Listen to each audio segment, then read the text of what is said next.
So thank you for everybody. Today, I'm so glad to invite Ana from Serbia.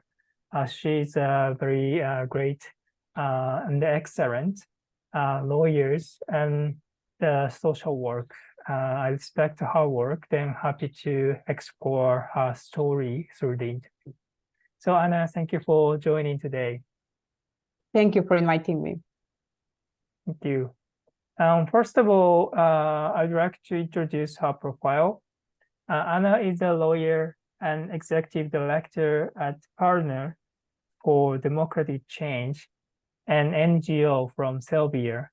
For the last 12 years, she has been working in the civil society organization, Partner Serbia, which deals with issues of improving the rule of law and protecting the rights of citizens. Since 2011, Ana has been specializing in the field of personal data protection and privacy rights. She has completed a number of training in these areas, including the International Association of Privacy Professionals Privacy Program and Management Training. She is engaged in the development and implementation of training in this area, as well as counseling and support for entities that process citizens' data, as well as in research, public campaigns, public debates, and drafting proposals for improving the legal framework. She led and anticipated in conducting a series of research and analyses in the field of personal data protection, as well as, and in recent years, her special focus has been on the impact of the application of new technologies, including artificial intelligence on human rights. So again, it's very appreciated to have in this time, Ana. Thank you. Thank you. It is a pleasure. So let's move on to the interview agenda. So I'd like to ask Ana about your activity because you have the varieties of experiences in the privacy and data protection field. So why did you decide to work in this space? Then is there any reasons to dive into this world? Well, I will try to explain this, and there's a great risk that I will sound like a dinosaur because, as you said in your introduction, I have been expressing my interest and exploring the field for the last 12 years now. But prior to working with Partners for Democratic Change Serbia, and prior to actually starting to work in privacy field, my background was in transitional justice. Just to give a little bit of background information for those who are not familiar, I'm coming from Serbia, which is the country in the Western Balkans region, which unfortunately has pretty recent conflict and war history. And transitional justice, including the work with migrants and refugees and internally displaced persons, and later a little bit of working in the war crimes area, was something that I actually started to specialize after I graduated from Faculty of Law. And that was actually the first time, because I didn't have any knowledge that I received from my formal education on privacy, except of mentioning it as a human right.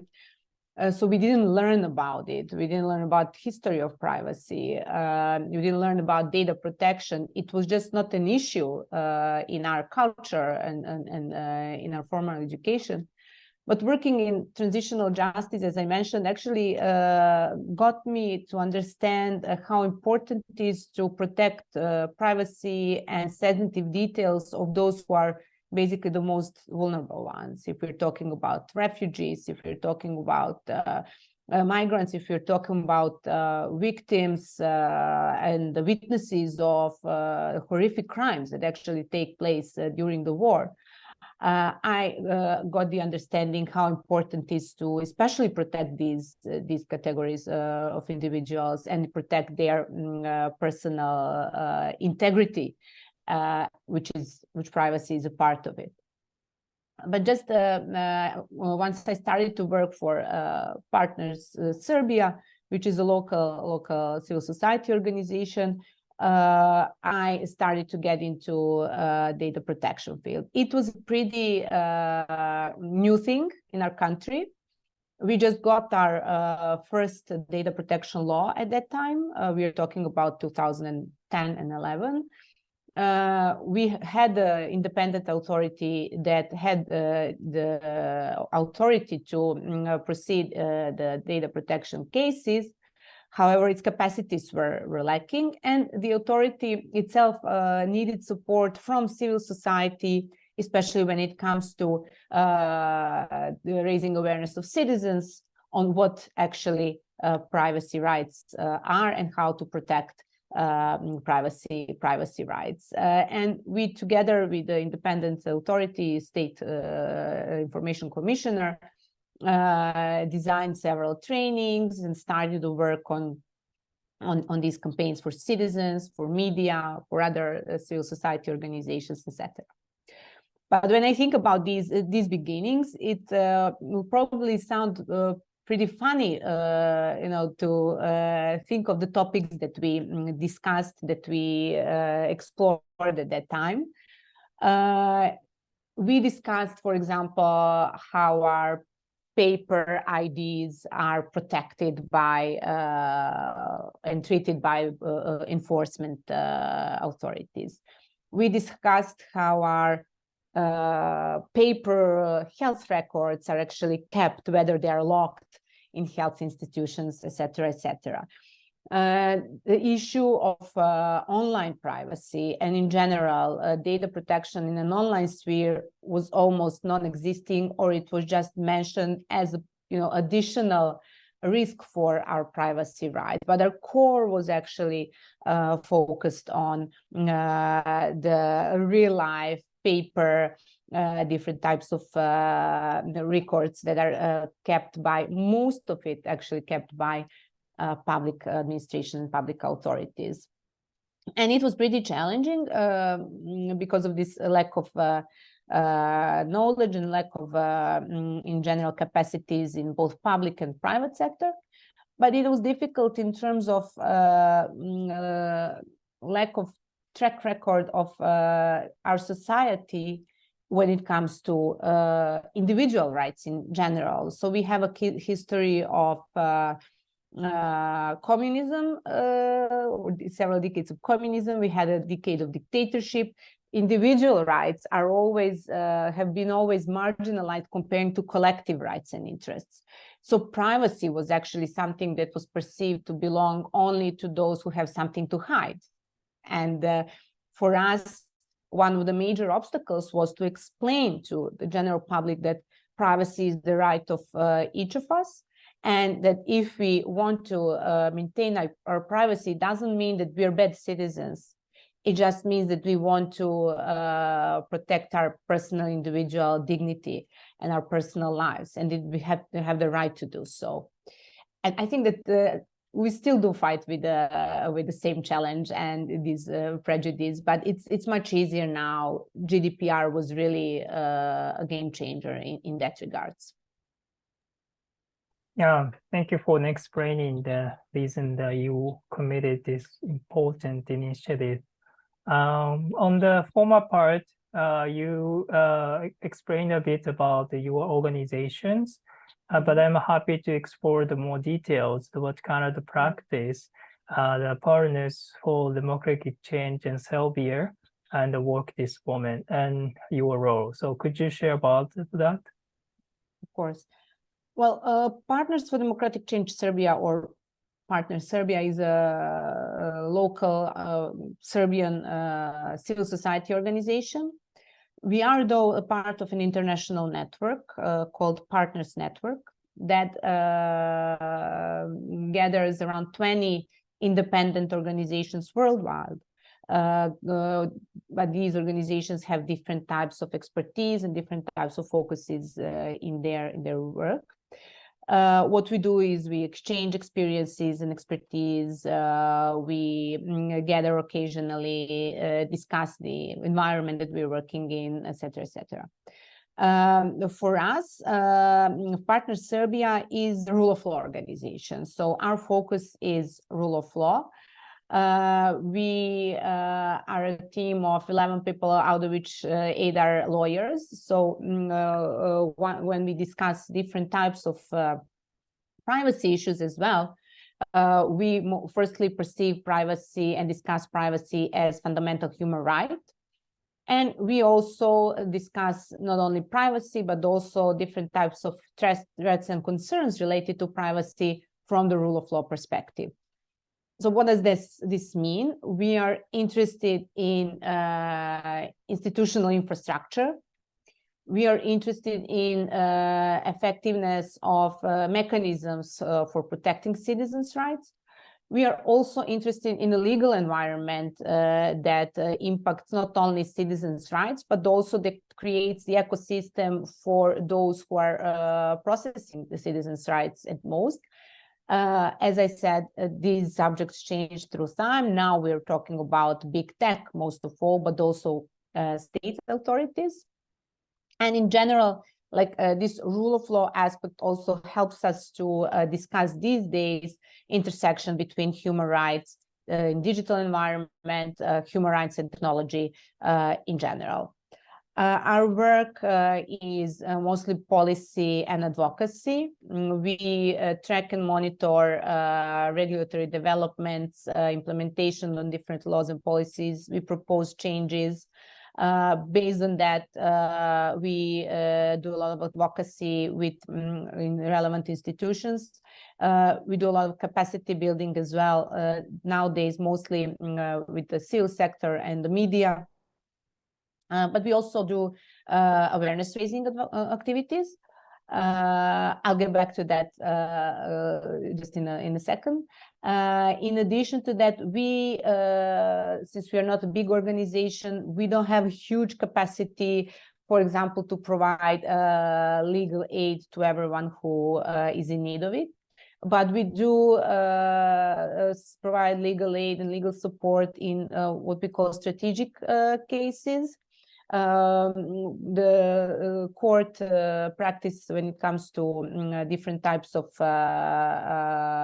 privacy-related cases is just developing here in Serbia. So we are trying to help those citizens who are in need of legal assistance and to try to create and develop this court practice by choosing strategic cases where we will set up case law in data protection and privacy field.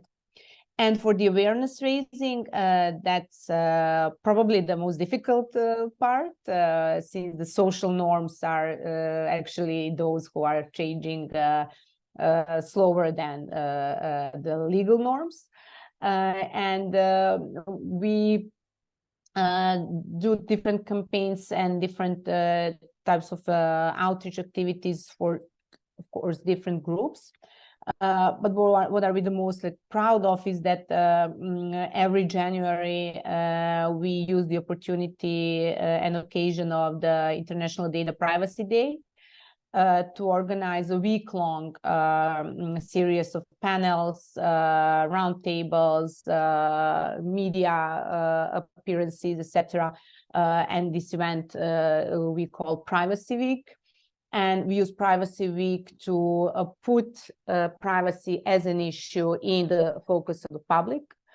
And we tend to open as many relevant privacy-related issues with professional community, but with general public as well. So there's at least this 1 week, hopefully, with impact on other times of the year where people actually think of their privacy rights. Thank you for sharing.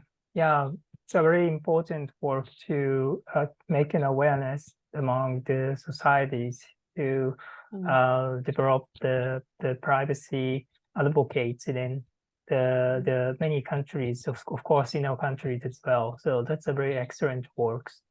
So let's move on to the next topics.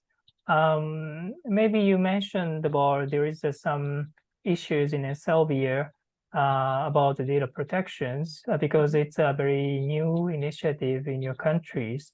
Of course, there is no perfect of the data protection everywhere in the world. So, what do you think how it happens in Serbia? What has been data protection issues in this moment? Well, there have been a number of issues, but if we try to detect the greatest problems, I still think that they are related to this weak rule of law that I mentioned, the lack of institutional infrastructure that is supposed to provide help to citizens, and weak democratic institutions that should perform oversight in the implementation of different regulation. Our law is mostly aligned with GDPR and the police directive of the European Union. And when we explore and elaborate the legal provisions, they are mostly in place. On the other hand, the mechanisms that are available within these regulations are not actually effective. And when citizens try to utilize them, they do not get adequate protection.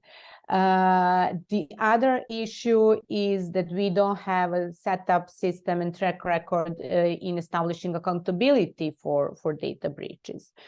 This is very important because parallel to these processes, we kind of commenced, especially with COVID, obviously, with the pretty fast digitalization process, mostly public administration, but also other services that have been available to citizens. Of course, that most of them are collecting great amounts of citizens' data, and some of them are also processing citizen-sensitive data. And digitalization is something that was clearly supported by our government and kind of boosted by our government, without, on the other hand, taking into account the concerns related to human rights that are affected, and privacy, of course, is at the forefront in this matter. So having this in mind, with digitalization and creation of centralized databases, also with partnerships of our country with some less democratic countries in implementation of some of the digital surveillance projects. China is the most important partner in this regard.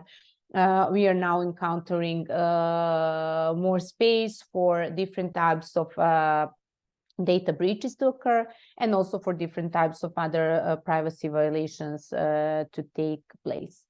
The problem is, and now coming back to the beginning, is when we do have these violations, that there's no accountability that is established for those who actually caused, either by intention or by pure mistake, the violations and the damages that actually come out from them. We had several really significant cases of data breaches. The greatest one is actually now 9 years old almost.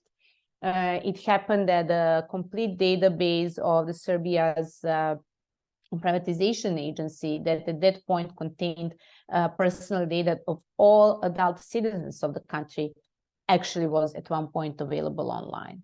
And no one was found responsible for this breach. This agency actually ceased to exist, and there was no subject that could be actually proceeded, and there was no responsibility in this case. Last year, we had a huge data breach in the state land registry, state cadastre, where the citizens' property data were contained. Again, there was no accountability established for this case as well. We had cases of sensitive data contained in health registries also being available online, leaked to different types of tabloid media for different types of monetization of data through publishing them, obtaining clickbites, and eventually generating profit from this data. So these are all the cases that I'm aware could happen everywhere. But what is common to this environment is that we don't have this institutional outcome saying, okay, these are the responsible ones, and these are the damages that should be paid to those who actually suffered from these breaches. Yeah, thank you for sharing. That's there is some of the instance has been like happens in Serbia. There is also the similar instance in our country, but we should have the more protective methods to share. Then how we can protect the basic human rights under the data protection law. So which is very important. And also that you writing about the different issues, which means the social card system in Serbia. There is a similar issues in our country. That's the Japanese identification number, which means just we call it the national number. Card system has some of the issues, especially it's like the operations or processing of the personal informations.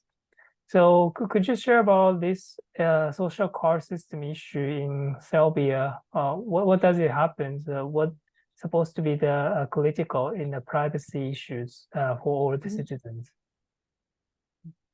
Yes, this is the system that was established last year. And it's been in effort for a year and a half now. And it actually resulted already in something around actually more than 20,000 people being left out of the social welfare system. Around 15% of them at that point. And the issue is that it's actually established by the law. The social card system is the registry of social welfare system that uses algorithm that processes data from other public registries. And actually, by processing this data, it profiles the citizens who are either beneficiaries of the welfare system or are applying to be beneficiaries of the social welfare system.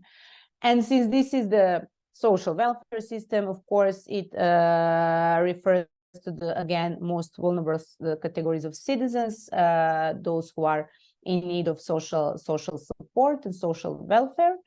The system itself processes around 140 different types of personal data.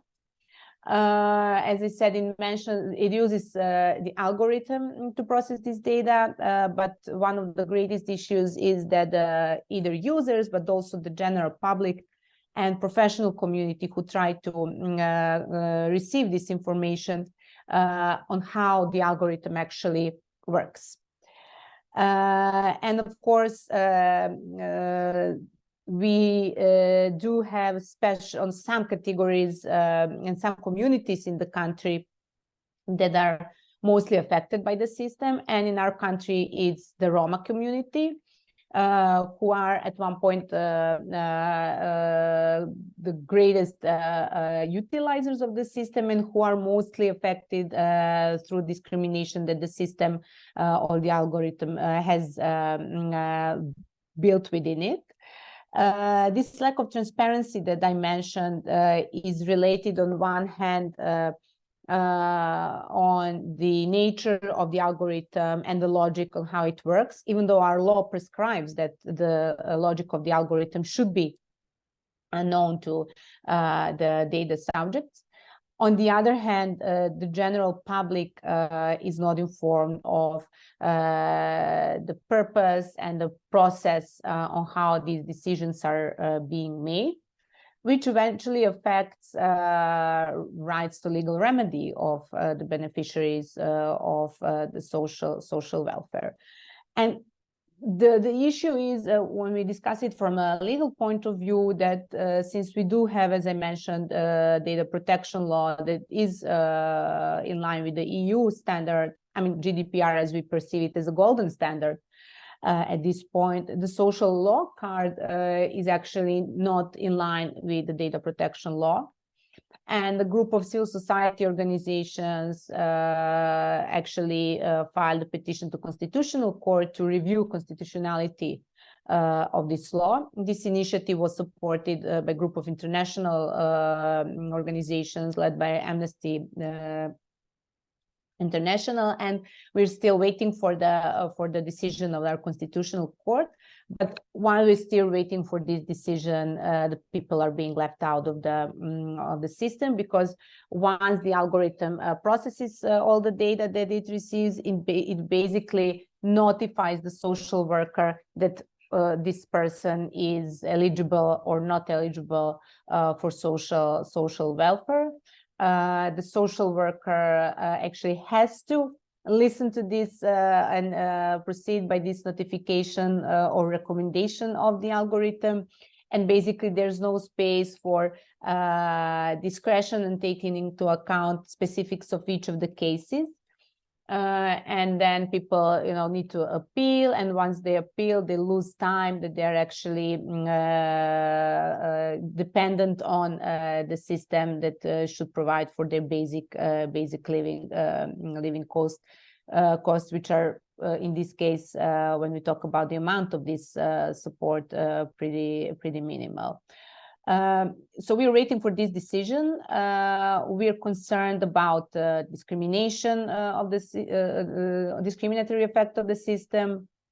We are concerned about the consequences of the profiling it performs. And what actually concerns us the most is that we're still kind of wandering in the dark on how the system actually works. Because the state rejects to provide this information to the public. Social infrastructure has to be robust to prevent it, or every citizen can access the social security, or very important, the vital system for all of them. Thank you for the sharing the very important issues in Serbia. And also you spoke at the interview, and you mentioned that the data protection should be needed for the future technology in case of the AI or digital surveillance that could be that happens discussed everywhere in the world. So could you share about your idea? What does it need for better technology against digital surveillance in this system? Yeah, that's when we discuss new technologies as a privacy professional, someone would think that we are against technology, especially now in all of the global discussions on AI. We have concerns related to, for example, privacy aspects of AI are perceived as those who are against it. I think that we should, debunk this myth that we, at least I'm talking on my behalf, we are supporting the development of different types of technological innovations until they are taking into account fundamental human rights. And it is the same with different types of technologies. They could be used for good and for bad, and there are various mechanisms that we as individuals could use to address digital surveillance, whether we are talking about surveillance techniques coming from corporate sector, or what is called digital surveillance capitalism, or we're talking about state surveillance.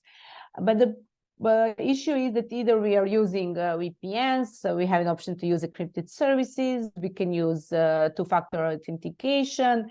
It is actually up to individuals' initiative, up to individuals' knowledge and readiness actually to dedicate and invest personal resources and time to protect one's privacy, to protect one's fundamental rights.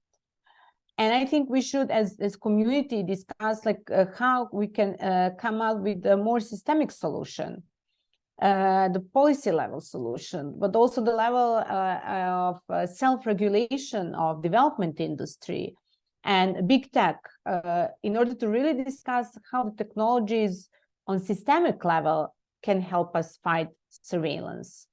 Until we do that, there's only, and it's huge work, as I mentioned several times, working on education, working on awareness raising with people, working on encompassing different types of digital hygiene skills or practices. That is something that should be done, and the role of civil society is huge within this process. But on the other hand, I think that we jointly with all the sectors should discuss how can we use technologies on a systemic level to address the digital surveillance, which is growing in all the societies, not only the ones that are lacking democratic capacities.